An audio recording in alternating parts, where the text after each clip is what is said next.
தமிழ்நாட்டில் எத்தனையோ முருகர் கோயில் இருக்கு, எத்தனையோ அதிசயத்தக்க முருகர் கோயில் இருக்கு. எல்லாமே மனிதர்களால் உருவாக்கப்பட்டது. அப்படி என்ன புராண காலத்துல தோன்ற ஒரு விஷயங்கள். ஆனா ஒரு சில கோயில் மட்டும்தான் 4 யுகங்களோட தொடர்புடைய கோயில். அதுல அதீத சக்தி வாய்ந்த இடம் பார்த்தீங்கன்னா திருச்செந்தூர், பழனி, திருப்பதி, திருவண்ணாமலை, நம்ம பஞ்சபூதங்கள் ஸ்தலமான திருவானைக்காவல், அதுக்கப்புறம் சென்னையில பாத்தீங்கன்னா முக்கியமான இடமா சொல்லக்கூடியது சிறுவாபுரி, பெரும்பேடு, ஆண்டார்குப்பம். இந்த 3 இடமே 4 யுகங்களா இருக்கிற கோயில். நேத்து மனிதர்கள் உருவாக்கி இன்னைக்கு வழிபடுற தெய்வங்கள் கிடையாது. இந்த சென்னையில் இருக்க இந்த 3 இடமே 4 யுகங்களா இருக்கிற முருகர் கோவில்.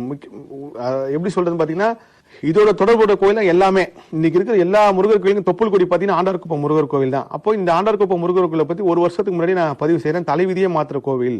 இந்த கோயிலுக்கு ஒருத்தன் போனா அவங்க தலைவிதி திருத்தி அமைக்கப்படுது. காரணம் என்னன்னு பாத்தீங்கன்னா பிரம்மன் வந்து சிறை பிடிச்சதுக்கு அப்புறம் முருகப்பெருமானால இங்க சிறையை வச்சுட்டு சிறுவாபுரியில அவர் படைப்பு தொழிலை செய்யறார் முருகர். ஏன் முருகர் வந்து மிகப்பெரிய கருணையானவர் அப்படின்னு பாத்தீங்கன்னா புத்தரோட ஆறா வந்து 50,000 அடிக்கு பரவிச்சுன்னு சொல்லுவாங்க. அந்த 50,000 அடி ஆறாவுக்குள்ள ஒரு